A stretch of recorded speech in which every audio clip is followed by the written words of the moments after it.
Yo, so guys, welcome back to another reaction, and this is a reaction to Mr. Ballin. It's been flipping ages, to be honest. And I mean, I'm excited to get back into his reactions. The video is female Hannibal Lecter, given harshest sentence possible, mature audiences only. It's been flipping ages. I mean, I think it's actually been like 2+ months, which is kind of wild because I was like spamming reactions out of spamming. Is that the right word? I was just doing lots of reactions and posting them, and then I just sort of suddenly stopped. I think I just sort of stopped doing scarier reactions because I'm a little pussy. But yeah, we're going to get into this. Hopefully going to enjoy. Links are in the description to my Instagram and my Twitter for those who want to follow me. Same for my Patreon. Links are there if you want to see extra reactions. Also, I posted a special sort of video of mine. I mean, I took a lot of time making it. The links will be in the description. It will be popping up in the video at some point. If you want to go check it out, it would mean a lot. But let's just jump into this. Hopefully you're going to enjoy. We've got to do some more Mr. Ballin reactions, like get them back on the channel because I do enjoy them. But let's just jump into Today's story is about a crime so horrific that a judge... I don't actually know who Hannibal Lecter is. So I don't really know who this is. I mean, I know he's like, I swear he's in like a film. Wait, Hannibal Lecter? Let's just flip and see. Hannibal...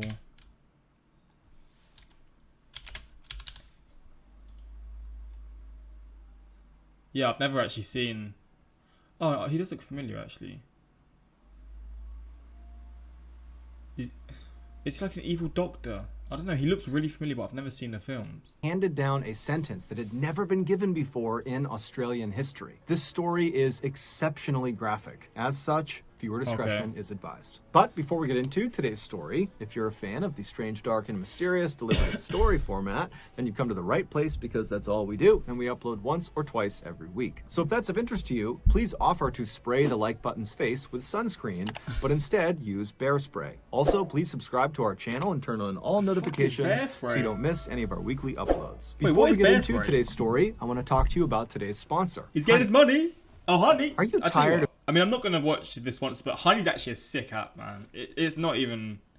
Like, it's like something that we should have to pay for, and it's free. So, I mean, shout out from getting his ad out there, bro, because he deserves his money for his incredible videos. I mean, if you're interested, the video's quite a few weeks old, so it's probably not active anymore, but go show him support on his most recent ad and all that kind of stuff, because he deserves it for sure.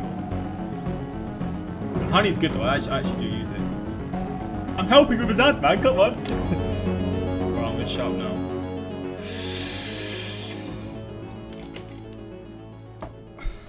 In 1955, Katherine Knight had the misfortune of being born into a highly dysfunctional and abusive household. Not only was she badly mistreated by her alcoholic parents and cruel older siblings, she was also scorned by the people who lived in the town with her simply because they didn't like her family. Katherine lived in a very small town in New South Wales, Australia, where basically everybody knew each other's business. But despite the abuse, Katherine always tried to focus on the future. She would tell herself that as much as my life is miserable right now, in the future I will have a family of my own and I will take care of them the way I wish my family had taken care of me. But when Katherine became a young woman and began dating men, all of her relationships would always crash and burn because inevitably she and her partner would become toxic and abusive and it would end the relationship. It was like Katherine both didn't know how to be a quality partner and didn't know how to identify a quality partner, likely because she didn't know what that looked like. She had been raised in this horrible household. But in 1995, when Katherine was 40 and really starting to feel desperate for someone to actually love and to love her back, she would meet a man named John Price, who was also 40,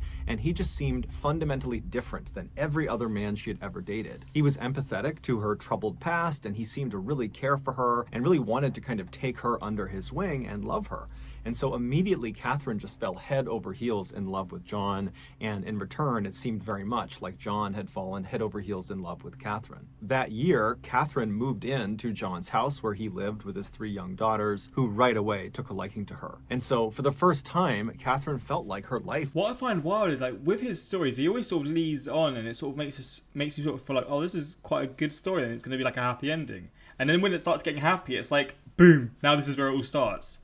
I'm interested to see where this goes from, because she's sort of, her whole life she's had struggles with relationships and stuff. Now she's found someone who, again, he's got a family, so I guess he's a family man. He's showing her the love that she wants. He's making her feel the way that she wants to be felt, etc. She wants to be felt. She wants to feel. and then it's going to go wrong. So is she going to like do stuff to his children? Like what? Is Hannibal Lecter someone who like kills children? I should probably have known more because I do know the name, but I don't know about was really going the way she Hannibal wanted Lecter. it to go. But unfortunately, this would not last. Despite the seemingly perfect start to Katherine and John's relationship, it eventually began to sour when Katherine began to ask John if they were ever going to get married.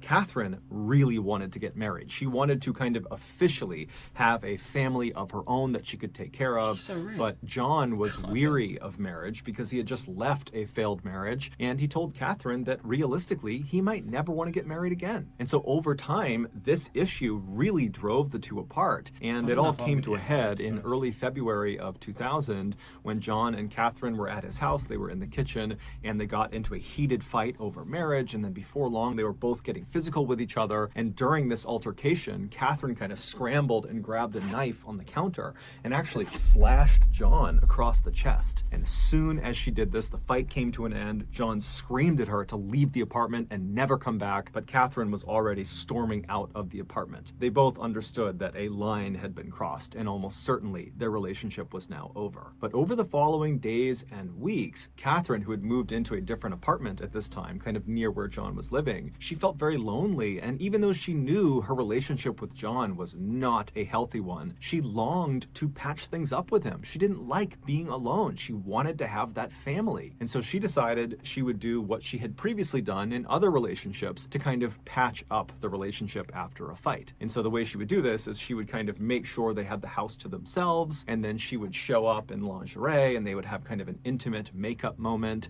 and then everything would go back to normal. So on February 29th, Katherine waited until she knew John had left for work, and she went over to his place, and she had a key to it still, and she went inside, and his 3 daughters were there. And so Katherine said hello, and she chatted with the kids for a minute, and then she made arrangements for the 3 kids to go get picked up by a babysitter and spend the night outside of the house. And so then when the babysitter came by the house and picked up the 3 girls, Katherine said goodbye to them, and then Katherine left John's place, and she went out to get her lingerie. Later in the evening, when John came back to his house, a woman who's not with him anymore, is not actually related to the kids, has just sent them off. I mean, she snuck into his house. She's then sent the kids off to a babysitter without him knowing. I can only imagine this is the night where it's all going to go tits up, to be honest. Inside, and he found his kids weren't there, but there was a note from Katherine that explained where his kids were and how she wanted to make up with him, and she would be back in a little while. Now, John was not happy about this. He was angry that she had decided to just come into his house without asking him. That felt very violating.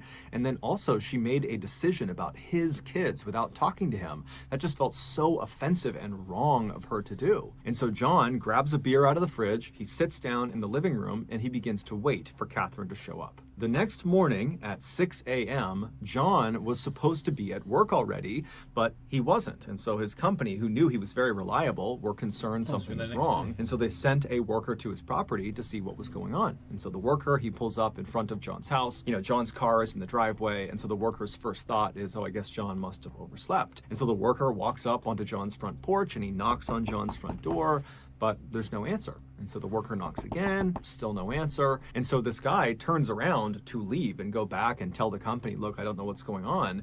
But as he's turning around, he notices on the very bottom of the outside of the door, kind of near the edge, the front edge of this door, there looked to be some blood on the outside of the door. It was pretty easy to tell it was blood. And so the worker was immediately very concerned, and he knocked again on the door, but no answer. And so he ran around to the side of the building, and he began banging on the windows of John's house to hopefully rouse whoever was in there to come out and to make sure things were okay, but there was silence. And so the worker ran back to his car, he drove back to his office, and after he told his boss what he had found, they decided they had to call the police. The police would show up at John's residence at 8 a.m., and when they got there, John's vehicle was still in the driveway, the house was quiet and dark, and so the police, they walked up to the front door, they knocked on the door, there's no answer, it's silence, and so they walk around to the back of the property to try the back door, and as they're walking into the backyard, they see in the middle of the grass, right behind a window that led into the house, there was this plate of food that had been clearly thrown out of the house and landed face down on the grass. And so the police see that, they're thinking that's pretty weird.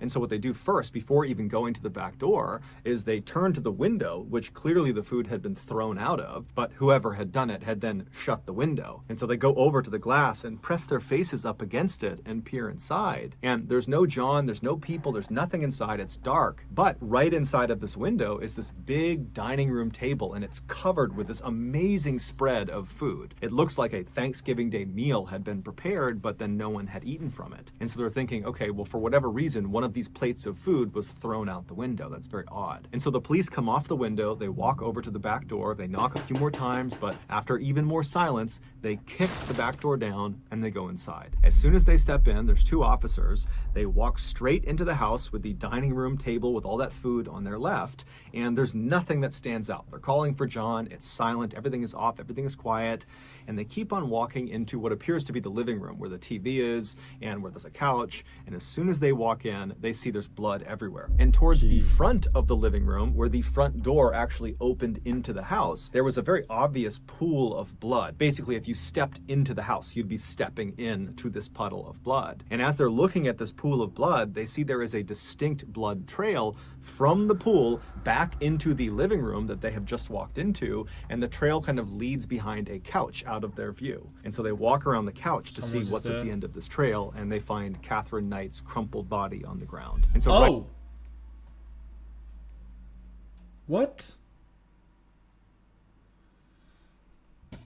I'm so confused right now.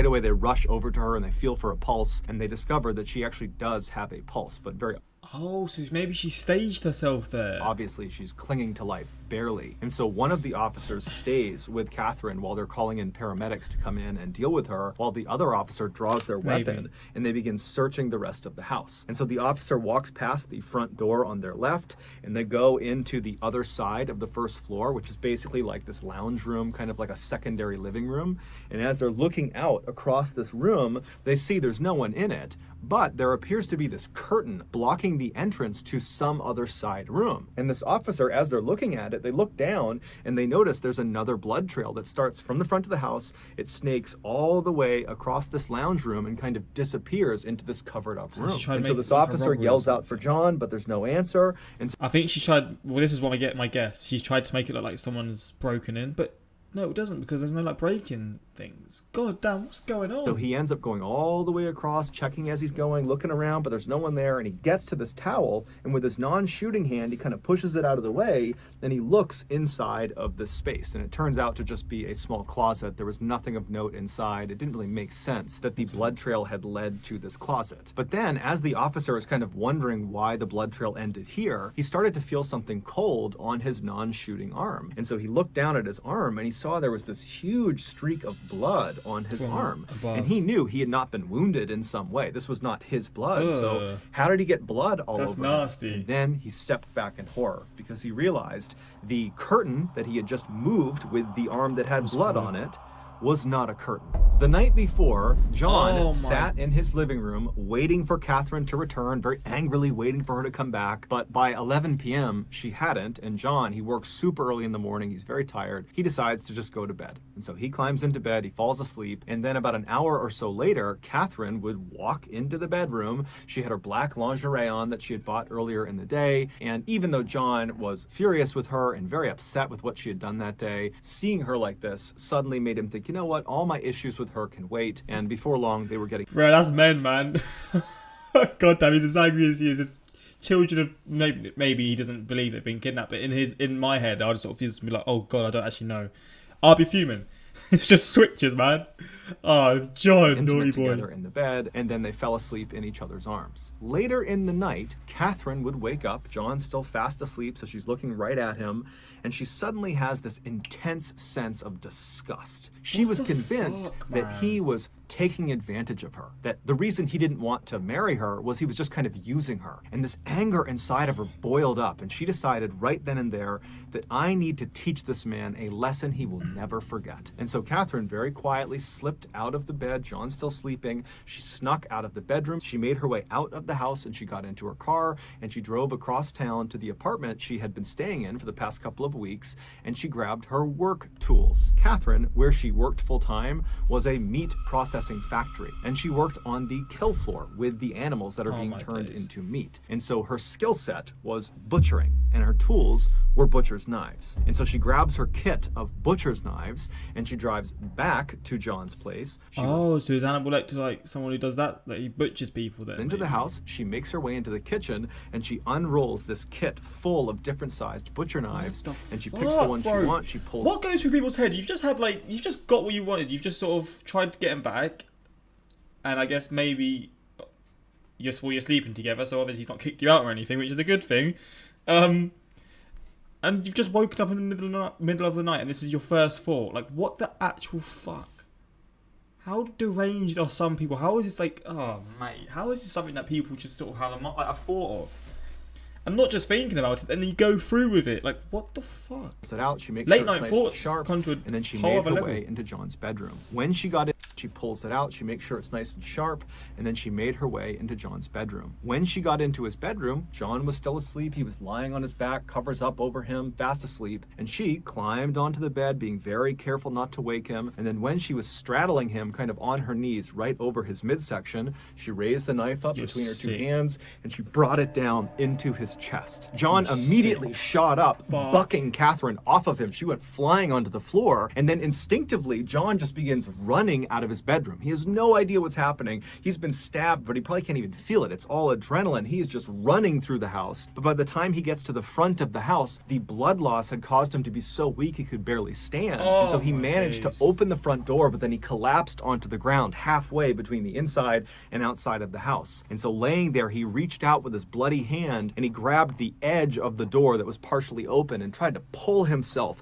out of the house. And that's how that bloody print was left on the outside of the door that the worker saw. And as he's trying to pull himself out of the house, Katherine, who had gotten up after being knocked off the bed, she ran to the front of the house, and she grabbed his legs, and she pulled him back into the house and then shut the door. And then once he was inside, she got on top of him and stabbed him an additional 36 times all over his body. And then she left him there to bleed to death. And so while he's dying, she goes into the kitchen and she puts on a large pot of water to boil, and then she begins setting the plates all around the dining room table for a big family meal. After she was done setting the table, she went back over to John, who was now deceased at this point, and she dragged him all the way across that lounge room on the other side of the house that the officer walked through and then found that curtain. She dragged him all the way across that room to right in front of that closet, and then using her expert skills from working in the meat factory, she proceeded to skin John from his neck all the way down to his toe. And she was so good at it that she was able to skin him in one piece. And she took this skin suit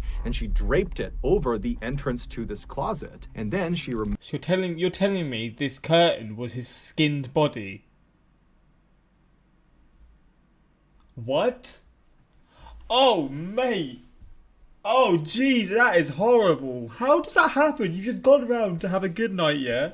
You planned to just get it on, maybe get the relationship back on, and then you've just had a flip of the switch and you wake up in the middle of the night and you just decide to skin him. How the fuck? What the hell goes through this person's head? Like, what the fuck? Moved John's head from the now skinned torso, and she placed it in the water that she had put on to boil earlier. She was going to use his head to turn it into some sort of broth or gravy. And then she grabbed his skinned torso and dragged it into the kitchen and began butchering it and then making different dishes with his meat, different pies and casseroles.